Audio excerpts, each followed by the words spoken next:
his eyes droop. He can be that, unfortunately. He's also not totally wrong. I slump, fighting off a bout. People are meant to pass on in the same way we're all meant to sleep, Cass says. When ghosts aren't called to guide, other ghosts stay on this plane. It's a little like going for too long without sleep. They're still themselves, just worn out, stretched thin. Some of them become bitter and depressed. Others get sick and even slip into a coma-like state. In very rare cases, some lose their sanity, developing conditions like schizophrenia. I know that's not what you want to hear, but I know you're sick of people telling you pretty lies to save your feelings.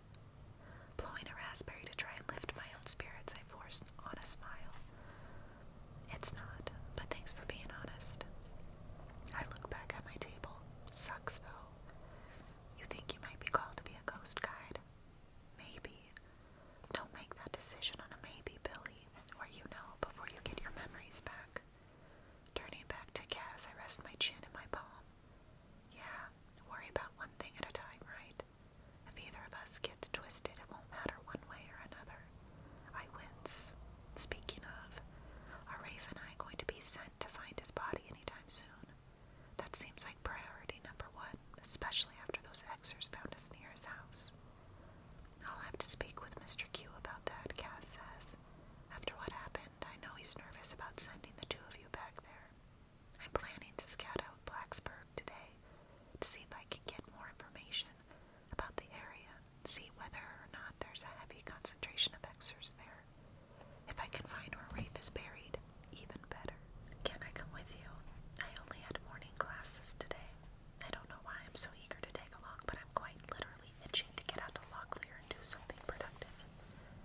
It's not because I don't want to break up with Rafe for his own good. Nope, not in the slightest. No, sorry.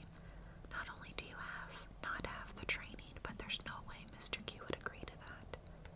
But you're just gonna scout things out, right? I think I can handle a fact-finding mission. Besides, the reason you're not taking Rafe with you is because he can't protect himself against the Xers. I can, so I won't be a liability. I clasp my hands together. Please, I have to get out of here for a few hours. One of Cass's brows lift and he rubs his jaw with a forefinger and thumb. Finally he sighs. I'll talk to Mr. Q, but don't get your hopes up. Even though you can create shields and perform counterspells, you're still a student and he might not go for it. I clap a little and then hop up again. Thank you. Now I'll leave you to your solitude. Unless, of course, you want to come join us. It might not be the best idea to invite him without talking to the others, especially Landon.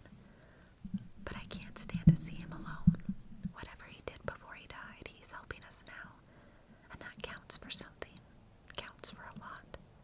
Cass shoots his gaze to our table, then looks quickly back to me and huffs a laugh. Thanks for the offer, but I'm okay here. Better not to disrupt the status quo. I purse my lips. Though I decide not to push him, I definitely don't plan to ultimately let this go. If I've read him right, guilt is what's keeping him on the outside, stopping him from making connections with anyone else at Locklear. Other ghost guides sit together at a table across the room, and I wonder if Cass has exiled himself or if his colleagues have contributed to the problem. It's possible he really does like being alone, but I kind of doubt it, at least not all the time. All of us are made for connection. As I head back to our table, I make it one of my afterlife's missions to help Cass find his own peace, even if that means encroaching on his bubble just a little. Everyone deserves to have their people, and not much is unforgivable. After all, I can't let it be, not when I still don't know what kind of person I was when I was alive. I may need a lot of grace when my memories decide to come back. That afternoon, Mr. Q calls me into his office. If I still had a heartbeat, it would definitely be racing forward with every step down the hallway. Anticipation has my hand shaken a little when I knock on his door and he calls me inside. Cass sits in one of the chairs across from his desk, and as I flop down next to him, the headmaster smiles. Since I overheard his conversation with Miss Alvarez, I've been itching to ask him a million questions. However, this would probably get in the way of my current goal, getting permission to go with Cass to Blacksburg, so I put a cork on my curiosity.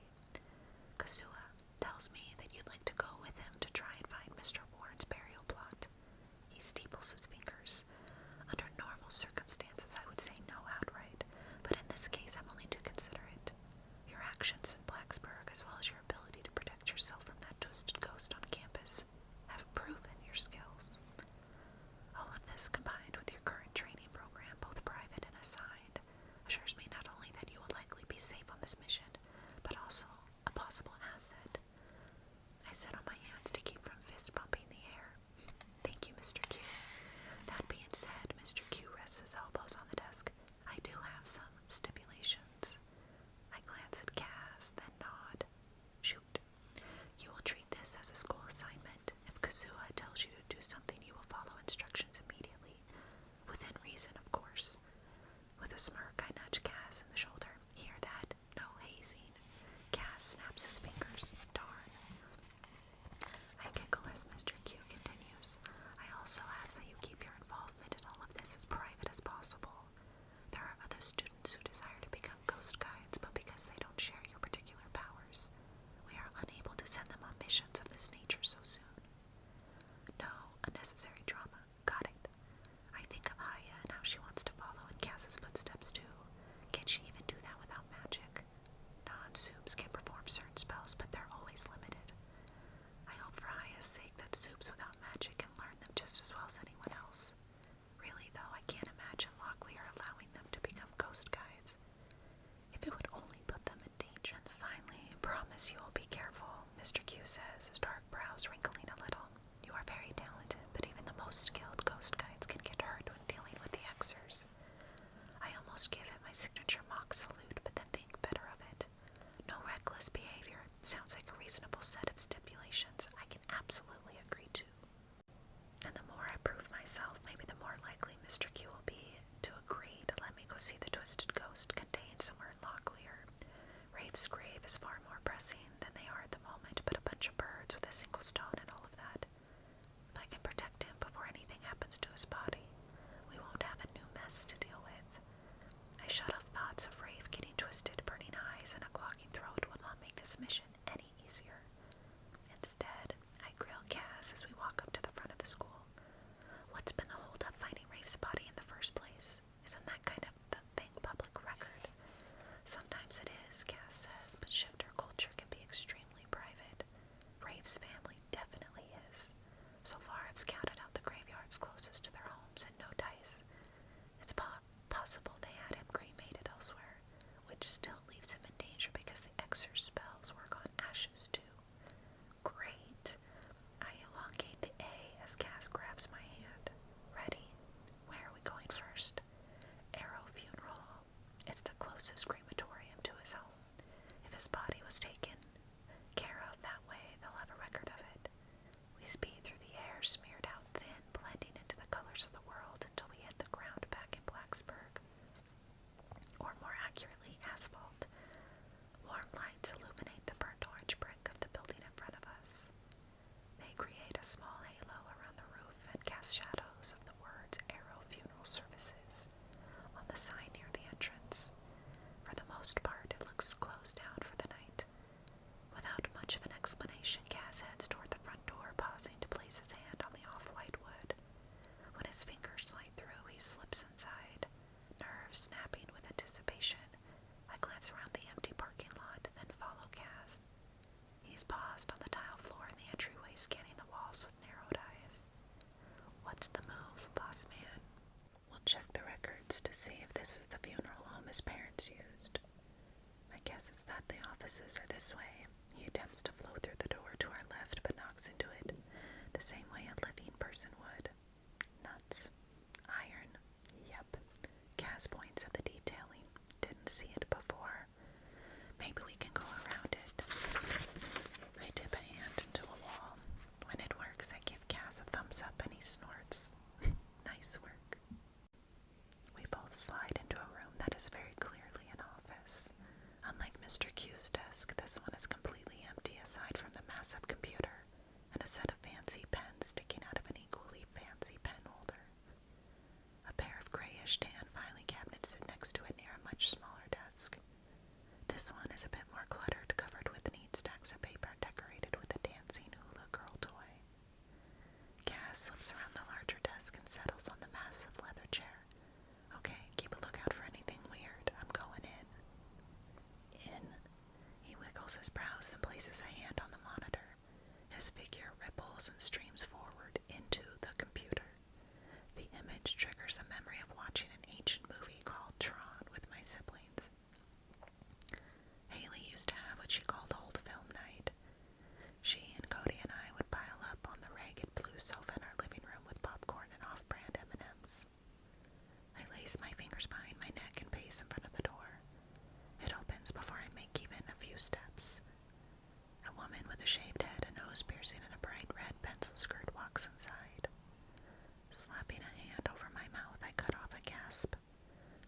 she could possibly see me shatters when her eyes widen and she drops her keys.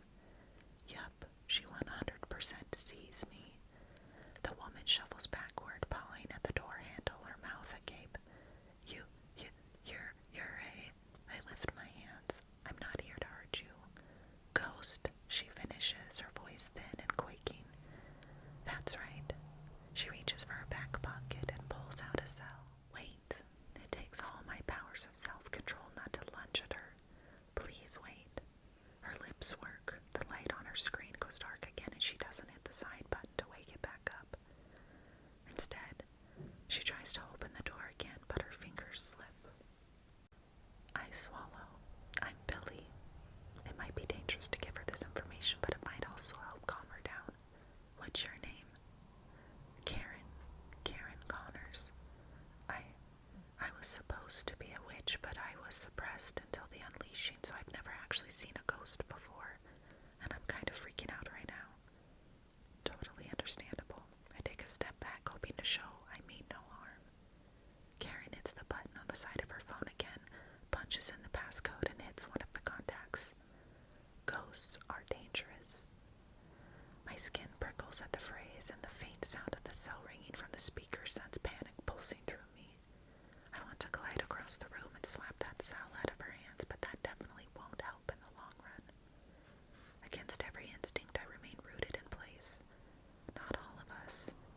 Death just separates us from our bodies. The only reason we're stuck here is unfinished business, which I promise won't hurt anybody.